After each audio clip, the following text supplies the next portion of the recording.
Hi everyone, my name is Austin, and Halloween is once again upon us. I know. And you know what? There's something strange in your neighborhood. Yeah, I heard through the grapevine. I heard a lot of things have been going around here in this neighborhood that are, let's just say, very, very weird. A lot of freaky deaky stuff, little spooky shenanigans are going on around here. Supposedly there's some houses around here that are haunted and ghosts are causing all sorts of shenanigans. Like a dryer just going up and causing a little malfunction in action. Or I think at one point some guy's dog ended up tied up to a pole or something. A lot of spooky stuff in here.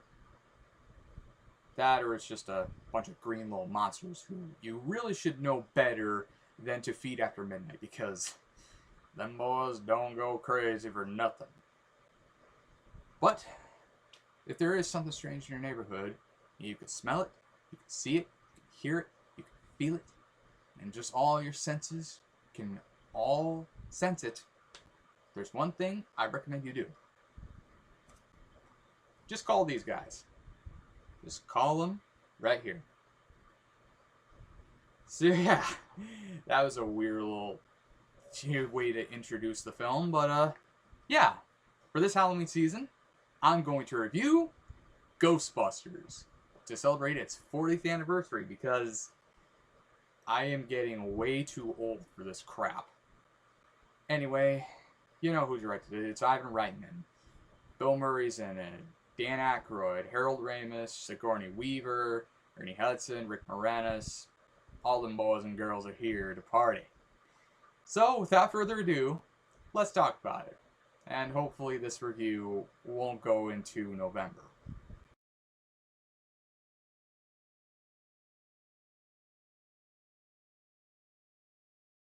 The plot for Ghostbusters is as follows. Meet Peter Venkman, Ray Stentz, and Egon Spengler, three parapsychology professors at Columbia University, who get a first-time experience with an actual ghost encounter at the New York Public Library.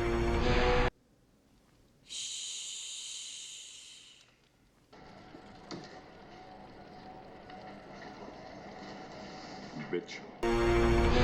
After the university dean calls their paranormal-centric research a bunch of nonsense and fires them, the three decide to create a business that specializes in paranormal research and taking care of any pesky poltergeists, calling themselves the Ghostbusters. From there, the fun begins, and with their high-tech nuclear-powered equipment, they seek to catch ghosts and contain them in a special unit in order to make sure that it doesn't turn into the climax of Akira, if you know what I mean. Yeah, that's as basic of a plot as you can get here, but I like it. Plus, we're here for laughs and for some ghost busting. Not to think too hard as to whether these spirits are those trying to move on into the afterlife, like with Sam Wheat. It's Ghostbusters, not just Ghost. Although I could totally see Bill Murray playing an Oda Mae style character. Anyway, there's a lot of production details to go through, so let's get to it.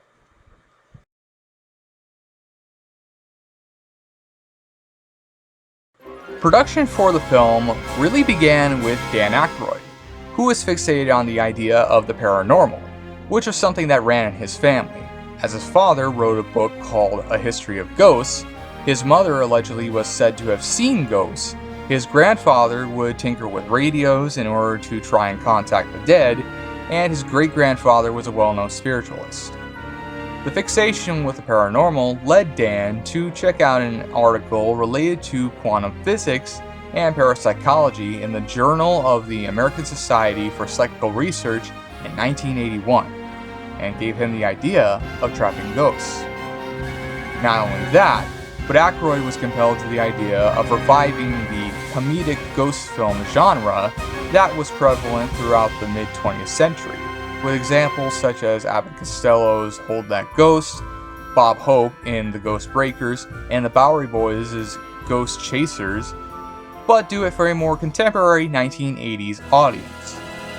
Soon enough, Aykroyd began script work, intending to have Eddie Murphy and close friend and fellow Saturday Night Live alumnus John Belushi star in the film, but as we already know, Belushi sadly died of a drug overdose on March 5th, 1982.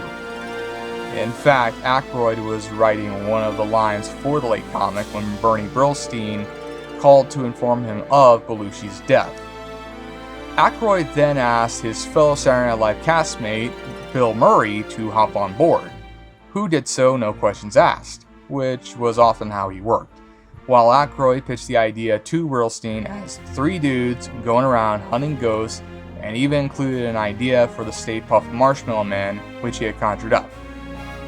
Aykroyd basically described the Ghostbusters as being no different than calling the Exterminator. And I don't mean Robert Ginty carrying a flamethrower, but like one that kills rats, bugs, and all other pests that you don't want in your house.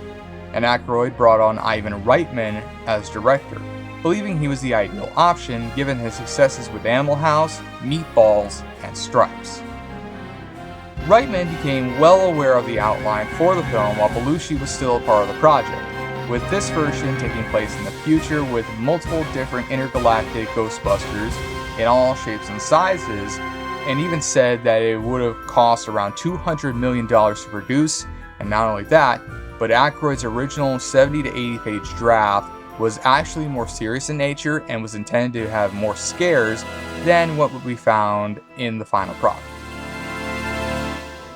Reitman soon met with Aykroyd at Arts Delicatessen in Studio City, Los Angeles, where he explained that the idea was not attainable, suggesting the idea of keeping it on Earth because he deemed it to be a funnier idea given how extraordinary some elements were, and that focusing on realism would make the Marshmallow Man concept a more believable idea for the end. Reitman also felt it best to portray the Ghostbusters' origins prior to beginning their business, because to him, the 1980s was where everybody was going to business. Following this meeting, Aykroyd and Reitman met Harold Ramis at Warner Bros. Studios Burbank, at the time known as the Burbank Studios, and having worked with him previously on other projects, Reitman felt he could make the tone better suited for what the project should be versus what Aykroyd had conceived. Reitman also thought Ramis would be ideal as a Ghostbuster, and after reading the script, Ramis jumped on faster than Pops on coffee.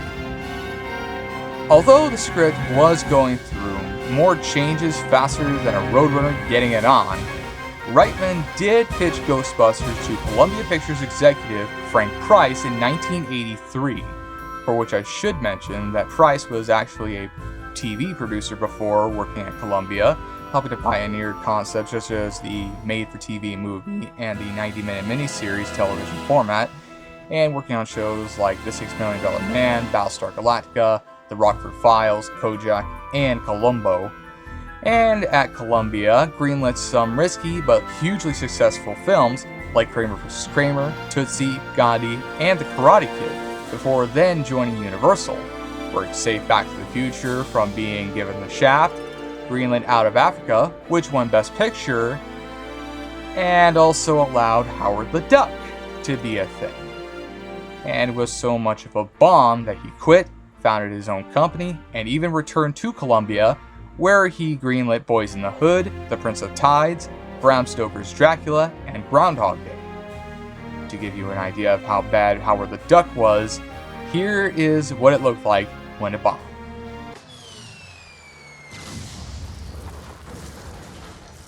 Anyway, Price found the idea hysterical, but didn't know what to do with it, as comedies usually had limited profitability, and said that it would require a big budget because of the special effects that would be needed, and the big name cast.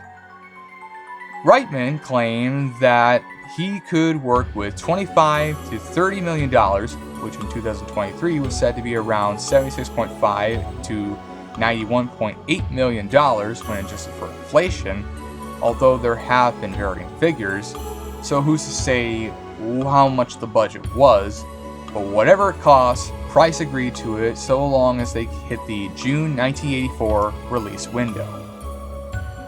Reitman later admitted that he essentially pulled the number out of his ass, which he based on it being 3 times how much Stripes cost to produce, which he deemed reasonable, and was left with 13 months to finish the film, which had no start date for filming, an unfinished script, and no studio to do special effects. So he probably needed some assistance from his previous collaborators, Joe Medchuk, who worked with Reitman on Stripes, Heavy Metal, Twins, Beethoven, Kindergarten Cop, Dave, Private Parts, Space Jam, Road Trip, Old School, Disturbia, and Up in the Air, and Michael C. Gross, who had also worked on Heavy Metal, as well as Ghostbusters 2, Twins, Beethoven, Kindergarten Cop, and Dave, who our man Ivan brought on as associate producers. Meanwhile, Columbia CEO at the time, Fay Vincent, attempted to get Price to drop the project by sending his lawyer, Dick Gallup, down to Los Angeles in order to deter Price from pursuing the film. But he held true to his word, and Gallup returned to the head office to tell Vincent that Price was, in his words, out of control.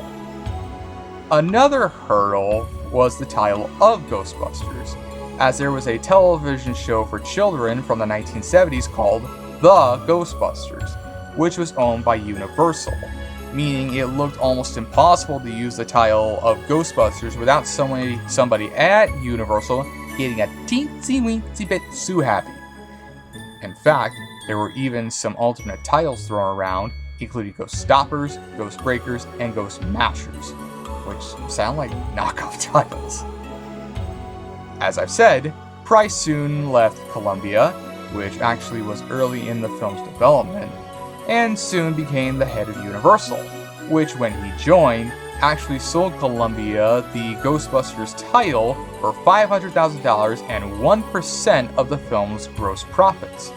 Although because of Hollywood's accounting practices, which are usually methods used by a studio to make the film's production costs look bigger than they are in order to avoid paying royalty fees or paying tax payouts, the film never made money for Universal, so he essentially sold the title for no reason other than to keep the Ghostbusters title intact.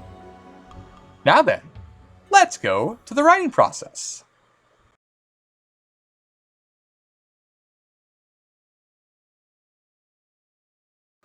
The writing for the film was a lot like this. Dan Aykroyd, Harold Ramis, and Ivan Reitman spent a lot of time reworking the script, starting at Reitman's office before then going down to Martha's Vineyard down in Massachusetts, also known as the Baked Bean State, because this happens every time one goes there. Anyway, Aykroyd had a home there, and he and the boys worked day and night in his basement for approximately 2 weeks, for which Aykroyd was open to rework his script, calling himself a kitchen sink writer, usually referring to projects that over time got bigger at unforeseen rates, who came up with the funny scenarios and paranormal jargon, while Ramis gave the jokes and dialogue a tune-up when needed. Aykroyd, Ramis, and Reitman all wrote on their own time, then would do any rewrites for their drafts when need be, with certain scenes, including an asylum haunted by dead celebrities and an illegal ghost storage facility and a New Jersey gas station, were axed, with their initial draft being completed by the time they left the vineyard in mid-July 1983, and getting a third and near final draft prepped up by early August. When Bill Murray flew to New York after filming The Razor's Edge, more on that later, to meet with Aykroyd and Ramis, he offered very little input on the script or for his character. And knowing how Murray was when he wrote him, Ramis said he knew what he was doing. Decisions were made early on that Ramis' character was the brains of the Ghostbusters, while Aykroyd's would be the heart and Murray's would be the mouth, with Aykroyd drawing from these archetypes by stating, "Put Peter Venkman, Raymond Stantz, and Egon Spengler together, and you have the Scarecrow, the Lion, and the Tin Man." Aykroyd had initially conceived the idea that the Ghostbusters would answer to a higher power and be directed where to go, but Ramis preferred for them to have complete creative control and to be in control of their own destinies and decisions, leading to more distinct personalities being implemented for each character, with Peter being the cool one, Ray being the honest and more technical one, and Egon being the smart one. Meanwhile, Reitman felt the most difficult part about writing the script was the goal of the story, who the villain was and their motivation, why ghosts were popping up everywhere, and just how the hell was that Dan Marshmallow Man going to show up? As this was an idea Aykroyd had cooked up from the start, where originally was going to emerge from the East River only 20 minutes into the movie. And Reitman was unsure of how it would work given the realistic tone that was being used here, and was scared it wouldn't work. This was also when Reitman asked Richard Edlund, a visual effects artist who worked on the original Star Wars trilogy, The China Syndrome, Raiders of the Lost Ark, Poltergeist, 2010, The Year of Contact, Fright Night, Big Trouble in Little China, The Boy Who Could Fly, The Monster Squad, Die Hard, Ghost, Species, Air Force One, Charlie Wilson's War, and 21 Jump Street, to come on board when looking for an effects studio within that 2-week time span at the Vineyard. Now, let's go to the cast and characters.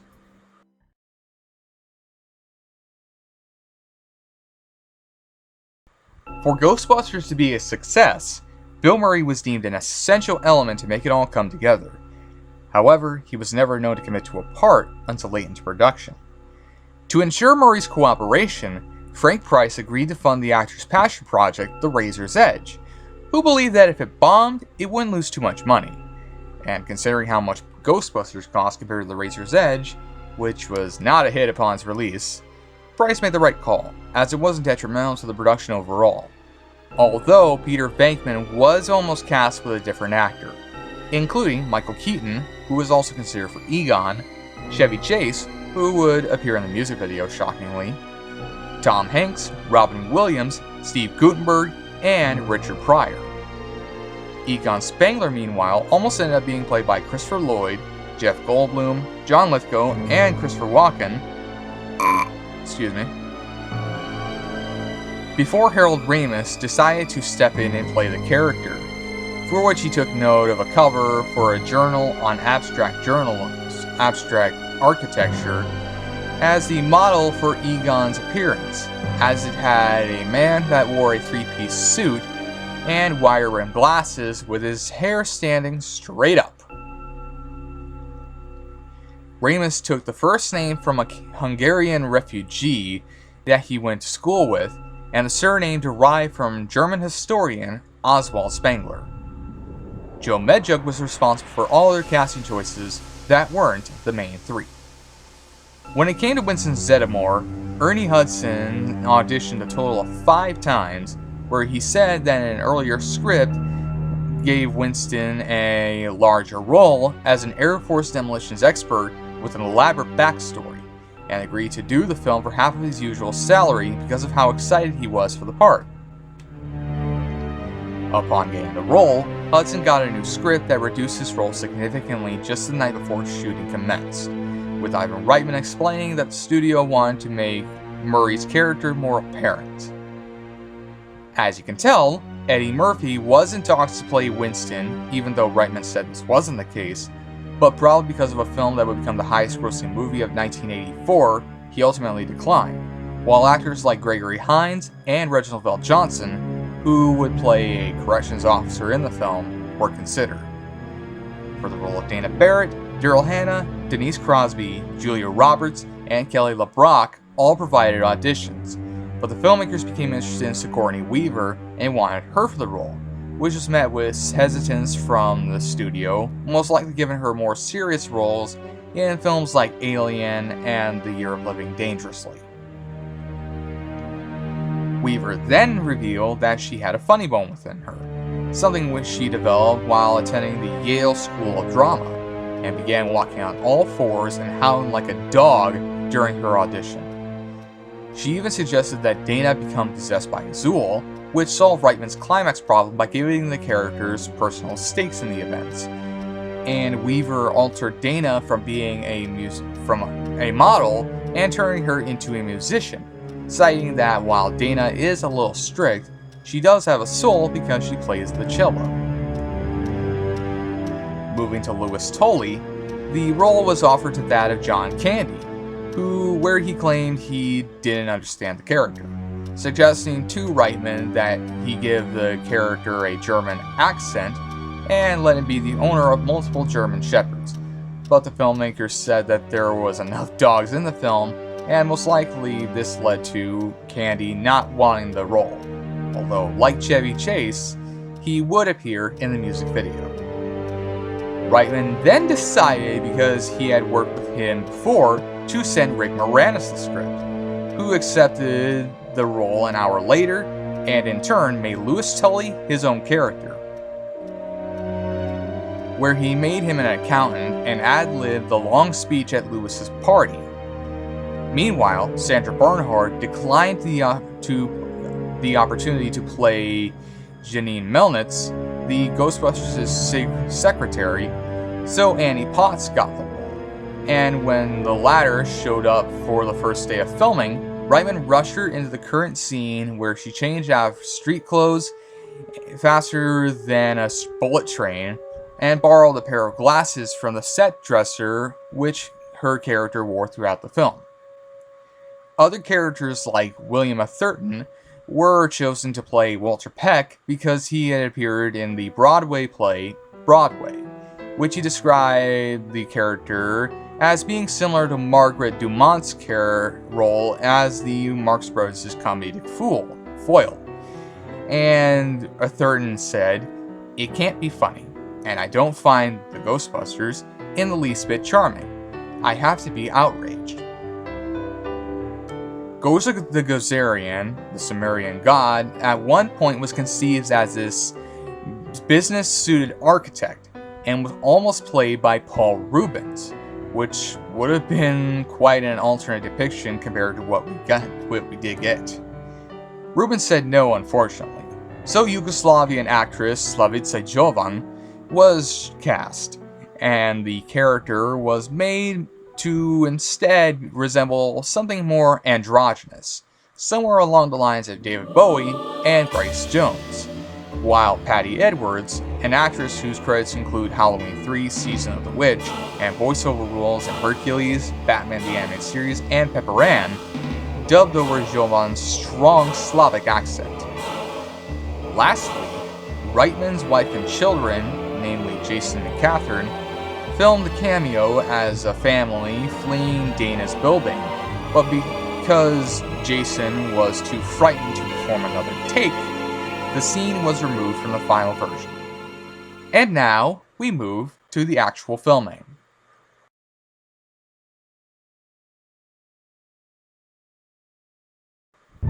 The shooting of the film commenced on October 28, 1983, in New York City.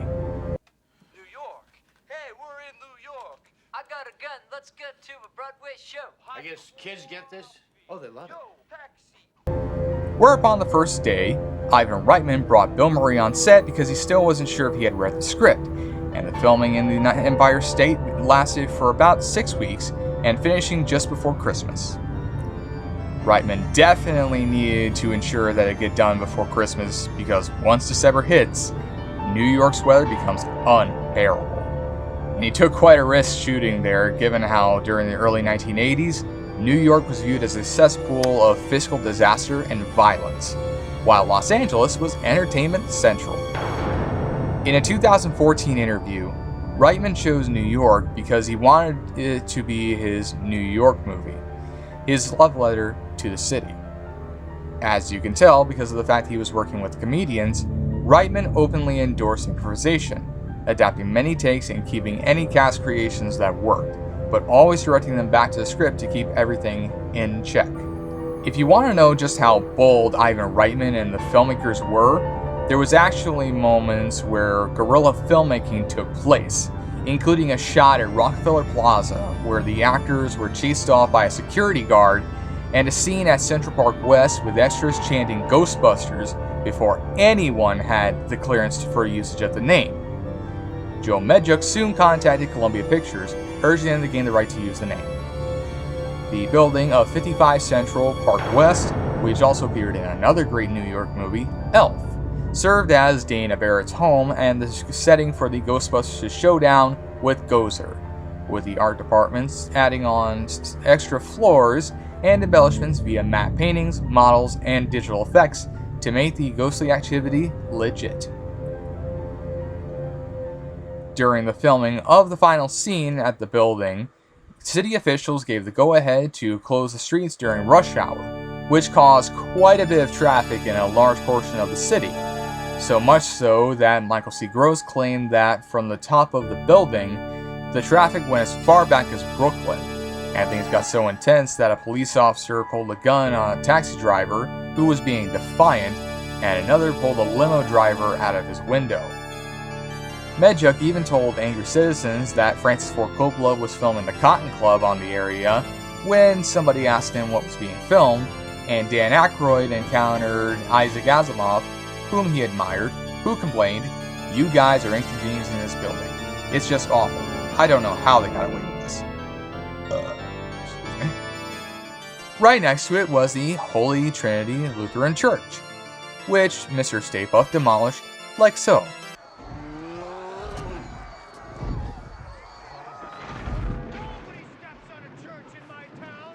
And was also featured in the Out-of-Towners. Other locations included New York City Hall, the New York Public Library, main branch, the Lincoln Center for the Performing Arts, Columbus Circle, which had places filmed for movies like It Should Happen to You and Taxi Driver, the Irving Trust Bank on Fifth Avenue, and Tavern on the Green, which also appeared in Hair. Meanwhile, Firehouse Hook and Ladder Company 8 was located in the Tribeca neighborhood, was the center place for Ghostbusters HQ. Not to mention, also appeared in Hitch, as well as episodes of Seinfeld and How I Met Your Mother. And Columbia University allowed the use of Havemeyer Hall as a stand-in for the fictitious Weaver Hall, so long as they didn't mention the university by name. Havemeyer Hall was also a filming location for Sam Raimi's Spider-Man trilogy, Kill Your Darlings, Malcolm X, Kinsey, Rollover, and Awakenings. After that, filming then moved to Los Angeles, where between Christmas and New Year's, sound stages were utilized as those weren't existent in New York, and all the skilled technicians needed for these special effects, especially the practical ones, lived in Los Angeles.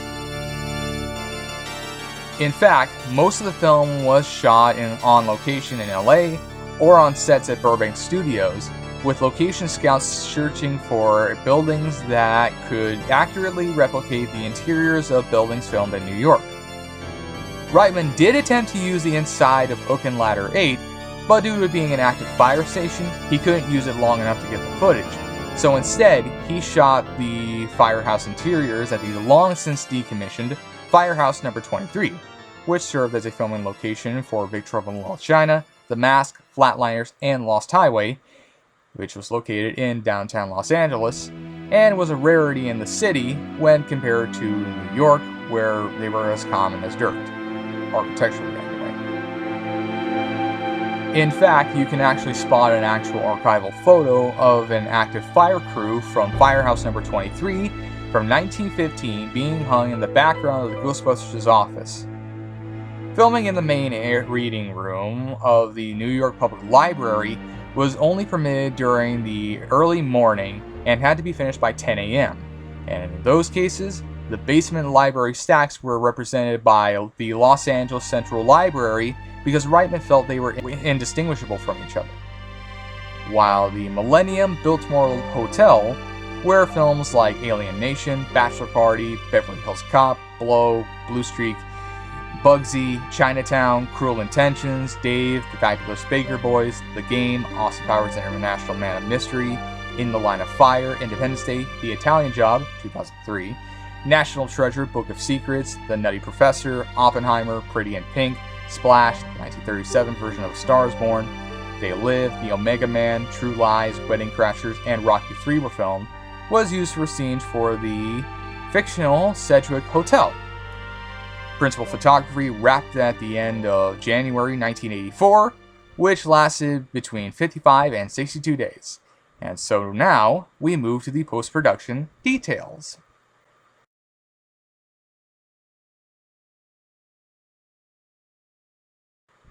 The post-production was certainly quite something, as because of the short production schedule and looming release date, Ivan Reitman essentially was editing the film as he shot it, and there was never enough time for multiple takes, only a few at a time. Reitman was also finding it difficult to produce an effects-heavy film, as the scenes had to be storyboarded in advance and filmed in advance, with there never being enough time to go back and do new ones. Michael C. Gross summed it up like this: you shoot coverage, you wide shot. You try different jokes, you try different takes. Well, with Ghostbusters, we were doing an effects film. I told Ivan, here's the problem with an effects film. You storyboard in advance, that's like editing in advance. You've got a scene, they're going to approve that scene, and we're going to spend 9 months doing that cut. There's no second takes, no outtakes, there's no coverage. You can cut stuff, but you can't add stuff. It made him so confined that it really bothered him. Other details include a deleted scene that would be repurposed for the mid-film montage, specifically the scene where Ray has a rather naughty dream with a female ghost, which was intended to be set at Fort Demurring, and was meant for Ray to have a love interest, ultimately being cut because Reitman felt it would slow the plot down.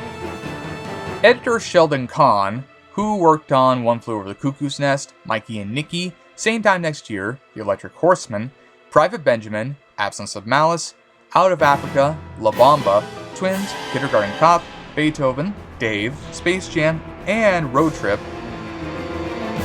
sent Reitman scenes on black and white reels during the filming, which helped the director better understand the film as well as gave him the chance to make changes.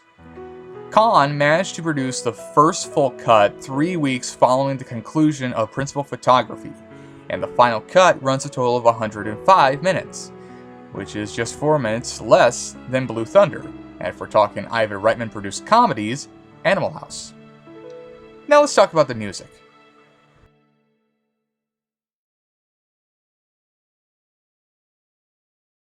For the music, the score was composed by the legendary Elmer Bernstein, whose work just screams masterpiece, with some of my personal favorite scores of his being The Magnificent Seven and To Kill a Mockingbird, and was performed by the 72-person Hollywood Studio Symphony Orchestra at the Village in West Los Angeles, California, all while being orchestrated by Bernstein's son Peter and David Spear. This wasn't Elmer Bernstein's first rodeo with Ivan Reitman, as he had scored Animal House, Meatballs, Heavy Metal, and Stripes for the man, whether he directed or was a producer, and even signed on before the cast was hired. Rather than rely on something that made the humor up front, Reitman wanted a score that was more realistic and restrained, and to create an eerie effect, Bernstein used the Ond Martineau, a keyboard equivalent to a theremin, and had someone from England play it because trained Ondists are like Dalmatians dressed like Fonzie, very few and far between. Bernstein also made use of 3 Yamaha DX7 synthesizers, of which they were the first successful digital synthesizers and one of the best-selling synthesizers in history by selling more than 200,000 units. Trust me, the Bass 1 preset was used for a-ha's Take On Me, while E-Piano 1 was used by the likes of Phil Collins in Chicago for power ballads. In a 1985 interview, Bernstein said that Ghostbusters was the most difficult film for him to score, as he needed to find a balance between the spooky atmosphere and the comedic overtones, which resulted in an antic theme for the Ghostbusters, which is described as cute without being really way out. After that, it became easier for Bernstein to score everything else, wanting it to sound mystical and mesmerizing. Meanwhile, early in production, Reitman and Bernstein discussed the idea that the film would have contemporary music at certain points to complement Bernstein's score, with one instance being Mick Smiley's Magic, which is heard when the ghosts break free from the Ghostbusters HQ, and Ray Parker Jr.'s iconic theme song actually replaced a theme that Bernstein had composed himself. Bernstein was not a fan of this practice, especially when it came to the subject of magic, but even he couldn't argue with its success when the title song literally hits #1 on the Billboard Hot 100. Speaking of a theme song, when music was needed for the middle of the film montage, Huey Lewis and the News' I Want a New Drug was used as a temporary placeholder due to its on-point tempo, which then led to Reitman meeting Parker Jr., who conceived Ghostbusters with a similar sounding riff to make sure it fit like a glove. Before Parker Jr. got involved, there were at least 50 to 60 different themes from numerous artists, none of which were deemed suitable. And supposedly at one point, Lindsey Buckingham was approached to do the song following his success with Holiday Road from National Lampoon's Vacation, but said no because he didn't want to be the soundtrack artist, unlike Kenny Loggins. Huey Lewis was approached to do Ghostbusters, but had already said yes to making another classic theme for one of my favorite movies, so that wasn't in the cards. Hey, if it wasn't either Ray Parker Jr. or Huey Lewis in the News, chances are it would have been Kenny Loggins, because that's what it was like in the 1980s, whether it be in Caddyshack or Over the Top. Yeah, let's go with that. Now then, let's get to the final verdict.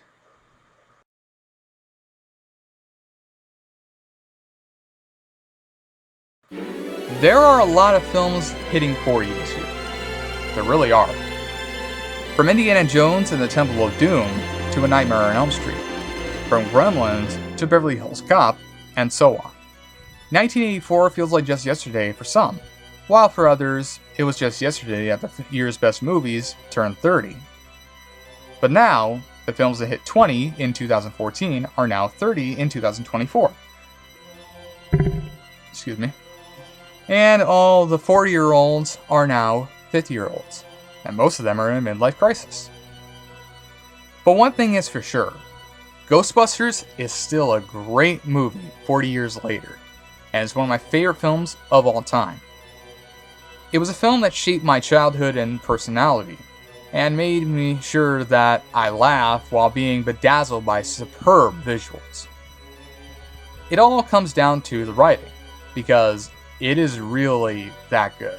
And you can tell that Dan Aykroyd, Harold Ramis, Ivan Reitman, and really the whole cast created something special here. Because Ramis and Aykroyd are the only ones credited, but everyone played a part in making it work.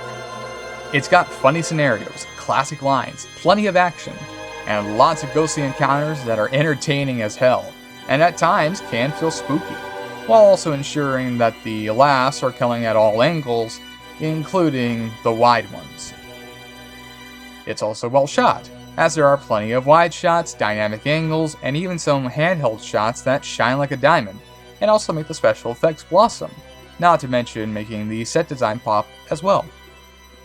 The cinematography was done by Laszlo Kovacs, whose work includes Targets, Easy Rider, 5 Easy Pieces, Paper Moon, Freebie and the Bean, Shampoo, At Long Last Love, Fist, Inside Moves, Mask, Say Anything, Copycat, and even Miss Congeniality. So you can tell that this was someone who knew what he was doing, because Ghostbusters is well shot and feels good, especially in how well it captures the New York scenery. It's also rather well paced, never dragging for too long, and is very fast. Moving to the visuals, they are a feast for the eyes, and really do look good when you see them, and in my opinion still hold up even now, especially since these were done before CGI was big business. From the streams coming out of the proton packs, the many different ghosts, the animation for the Zool Hounds, and the matte paintings used for the Zool Dimension, they really look fantastic here and are absolutely breathtaking. And really do remind me of just how good a movie like this can look without CGI or anything like it. It's also a testament to the effects crew, given how fast they had to work in order to finish the effects before the film's release. And then we have the acting. And boy oh boy, is this where everything comes together. With Bill Murray hitting a home run here as Peter Venkman in this film. As Peter, Murray delivers everything we want out of the man, who may seem like a jerk at times, but even so, you like him, you love him, and you can't get enough of him because he's the cool one. And Murray adds a lot of charisma to the character to really make him work. Peter is the character that makes having the name Peter sound cool. And with his deadpan delivery and how well he plays off the rest of the cast, Murray wins the whole movie through his distinct style of humor that has remained endearing to this very day, especially when you hear this line. What happened? Are you okay? He slimed me. But, not to be outdone, Dan Aykroyd also excels as Ray Stantz, the man who really does love his work, and when you see him in action, he's giddier than a schoolboy upon learning of ghosts haunting a library. Aykroyd really is in his element here, as his passion for the supernatural shines through with Ray, as he's always excited for any potential activity that comes out because he's never sure what's going to happen next, ensuring that he never gets bored with the work that he does. Ray is a man after my own heart, as I too get excited for what I may find next, albeit at thrift stores and places where I find cool stuff rather than any paranormal activity. And as someone who's autistic, and knowing that Aykroyd himself is on the spectrum, it really does put a smile on my face knowing that he helped create this masterpiece, as it inspires my creativity and real desire to entertain. Anyway, moving to Harold Ramis as Egon Spengler, he's fantastic here as he's essentially the brains of the whole operation, and generally the biggest genius when it comes to the Ghostbusters as a whole. Egon definitely is the one who knows the ins and outs of the ghostly shenanigans, and is the type that would probably research anything and everything just to get an idea of what the hell is happening and why they are the way they are. In addition to some very unique and non-ghost related hobbies, such as this. I collect spores, molds, and fungus. Yeah, a weird hobby for sure, but Egon does seem like the type that would do that, and Ramis sells the role perfectly as this ultra-smart man who knows more than you probably would think to know about. Then we also have Ernie Hudson as Winston Zeddemore, a character who was more significant early in development, but soon became a late addition during the middle of the film because Columbia Pictures wanted more Peter Venkman action. While his role may have been cut drastically and certain parts were ultimately removed from the final draft, Hudson is no slouch as Winston here, as he is an endearing character and makes the most of his screen time. Plus also fills the everyman portion of his character as someone looking for a good paycheck with no idea of just what exactly he's in for.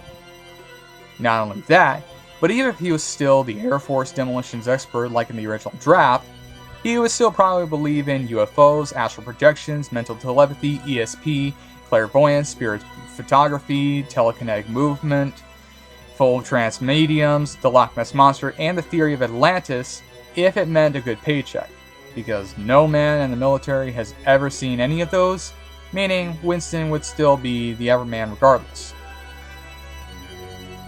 Besides, he gives us this classic line. Ray, when someone asks you if you're a god, you say yes! Sigourney Weaver also delivers the goods as Dana Barrett, the cello player who comes to the Ghostbusters for help when her apartment is suspected of being haunted, who has the misfortune of being possessed by Zool, one of Gozer's minions. Weaver definitely rules here as Dana, making her an endearing character who you really hope comes out of this alive, and pulls off both the normal and possessed forms quite well, especially with the Zool getup. It's also my introduction to Sigourney Weaver prior to watching the Alien films, with Aliens being one of my favorite films in the world along with Ghostbusters, meaning she's a badass all around. Then we come to the other credited characters, those being Rick Moranis as Louis Tully, Dana's nerdy accountant neighbor who gets possessed by Vince Clortho, Annie Potts as Janine Melnitz, the Ghostbusters' secretary who may have had a fling with Egon at one point, and William Atherton as Walter Peck, an EPA inspector who may be doing his job, I should say, but really should have known better than to mess with things he has no business dealing with. Moranis shines as Lewis because of how much of a dork he is, oftentimes locking himself out of his apartment, and giving me this classic bit. Excuse me.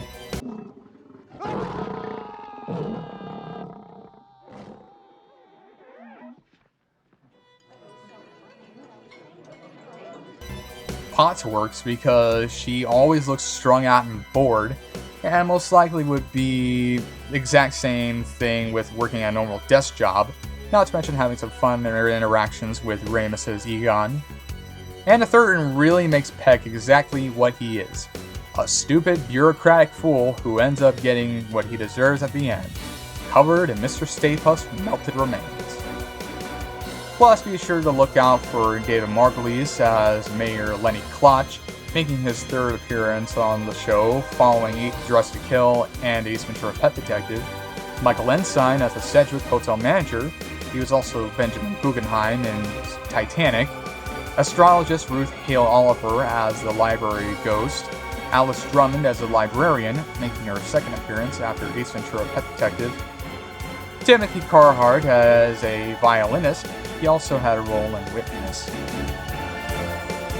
Reginald VelJohnson as a corrections officer, the late Playboy playmate Kimberly Herron as a seductive ghost in Ray's Dream, and guest appearances from news anchor Roger Grimsby, TV host Joe Franklin, Larry King, Casey Kasem via a voiceover role, and Kasem's wife Jean as the tall woman at Lewis's party. Oh, and Ron Jeremy shows up in case you wanted to vomit and collar tug, as most have probably done. And to finish it all off, the music is peak 1984, and it makes you feel good. But before we get to the main course, let's talk about Elmer Bernstein's score. It's awesome, plain and simple. It's suspenseful at times, yet also playful and silly in others, and helps to find that magnificent mixture of horror and comedy that fits with the tone the movie is going for. It's one of Bernstein's best, and one of my favorite film scores of all time, and really feels magical and wonderful, as it should be. And then there's the soundtrack everyone definitely purchased in 1984, and it's a trippy, dance-happy jam from start to finish. Trust me, when you hear Ray Parker Jr.'s classic theme song, you know it's time to party, and party you shall, because it's one of the best theme songs for really anything ever. You also have songs from Air Supply, Laura Branigan, and Thompson Twins, and songs like Magic by Mick Smiley and the Busboys' Cleaning Up the Town, which are worth listening to because they're just that good and worth hearing. It really goes without saying, the soundtrack is a blast, and overall, Ghostbusters is awesome, and still a classic 40 years later.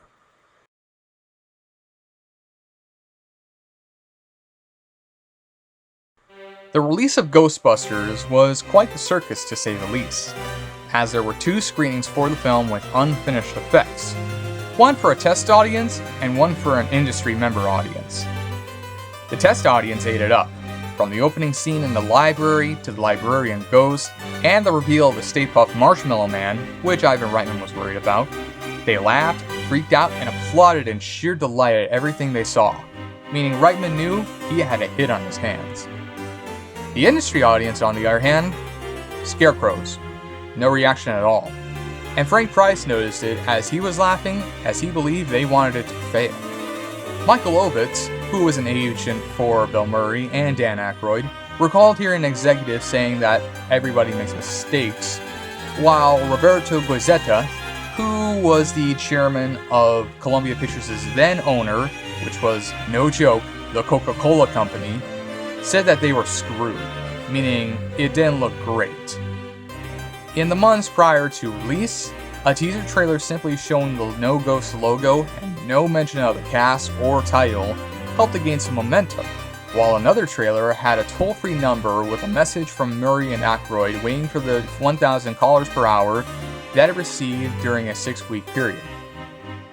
And the two also popped up in a video for Show West, a theater owner convention to promote the film. Meanwhile, Columbia Pictures really went all out on marketing Ghostbusters, spending a total of $10 million, including $2.25 million for prints, $1 million for promotional materials, and $7 million for advertisements and miscellaneous, which included a $150,000 premiere for a hospital and hotel costs for the press. When you factor how much it cost to make and market the film, it was estimated that the film needed to make $80 million to turn a profit. Soon enough, it hit theaters on June 7, 1984, starting at the Abco Cinema in Westwood, Los Angeles, before going wide the following day across 1,339 theaters in the US and Canada. And during its opening weekend, the film made $13.6 million, which was at least $10,040 a theater, and it finished as the #1 film of the weekend ahead of Gremlins, which was also premiering the same day it went nationwide, and Indiana Jones and the Temple of Doom in its 3rd week of premiere. That gross soon grew to $23.1 million in Ghostbusters' first weekend, and became Columbia's first big success since Tootsie, and remained #1 for 7 consecutive weeks, hitting $146.5 million before Purple Rain came in early August and kicked it off the pedestal.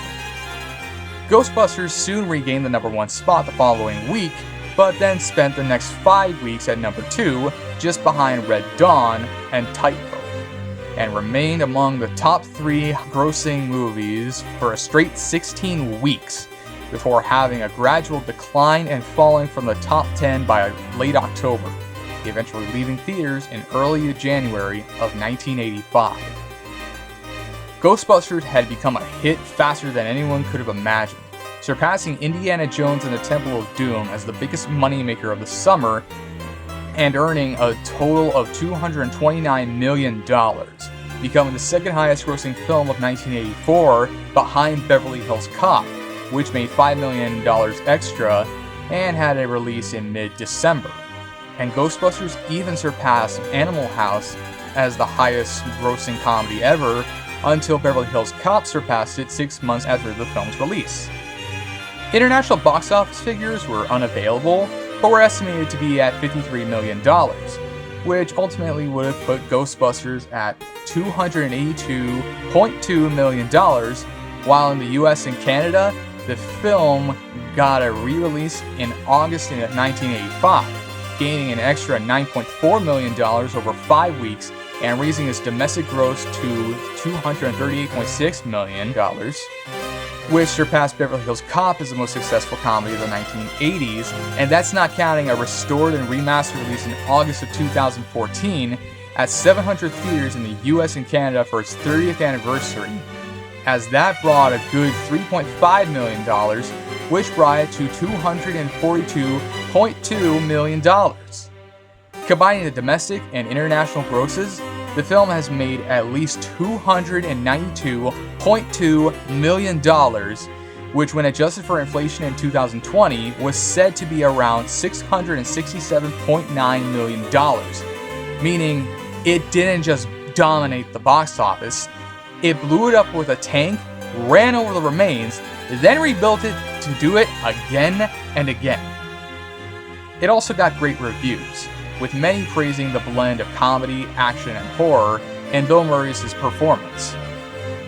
It also gained 2 Oscar nominations, with Ray Parker Jr. gaining one for Best Original Song, which he lost to Stevie Wonder for I Just Called to Say I Love You from The Woman in Red, and Best Visual Effects, losing to Indiana Jones and the Temple of Doom. Ghostbusters soon spawned merchandise, mostly from licensing out the property to other companies to capitalize on the success of the real Ghostbusters. More on that later. As Columbia Pictures didn't have much of a plan beyond just put the logo on stuff, as it was only when Star Wars merch was hot that other studios tried it. Despite slow sales, the real Ghostbusters merchandise did eventually make $200 million of revenue by 1988, with the Proton Pack being quite successful in the UK. Let's just say, there was quite a chunk of merchandise for the film, especially since its release. This includes the real Ghostbusters, a cartoon series that ran from 1986 to 1991, plus a sequel with Extreme Ghostbusters, plenty of video games ranging from poopy NES titles to rockin' 7th Gen titles, soundtrack albums, action figures, books, Halloween costumes, various toys based around the Ecto-1 and the Firehouse from Lego and Playmobil, board games, slot machines, pinball machines, bobbleheads, statues, prop replicas, neon signs, ice cube trays, mini-mates, piggy banks, Funko Pops, footwear, lunchboxes, and even breakfast cereals. Slimer also became a recognizable figure, appearing on everything from a tube of toothpaste to juice boxes, with the most notable being High C's Ecto Cooler, a citrus-flavored drink introduced in 1987 that remained on shelves until 2001, and in my opinion should go back into print permanently. There are also comic books that cross over with stuff such as Men in Black, Teenage Mutant Ninja Turtles, Transformers, and even the WWE. Ghostbusters made the special effects driven comedy a thing, helped to popularize the blending of one genre and with comedy and dealing with an otherworldly threat, which led to some trying to recapture that magic to varying degrees of success, with Men in Black being an example of how to do it right, and others like R.I.P.D. falling flat on their face. Ghostbusters also showed that Star Wars' merchandising success wasn't just a one-trick pony, meaning that it could be successful even after leaving theaters, not to mention reversing New York City's negative stigma, and helping to lessen the divide between TV and film actors. Ghostbusters has maintained a fan following since its release, spawning fan clubs, fan films, art, and conventions. There was even an effects show at Universal Studios Florida that ran from 1990 to 1996. Dan Aykroyd made a cameo as Ray Stantz in Casper.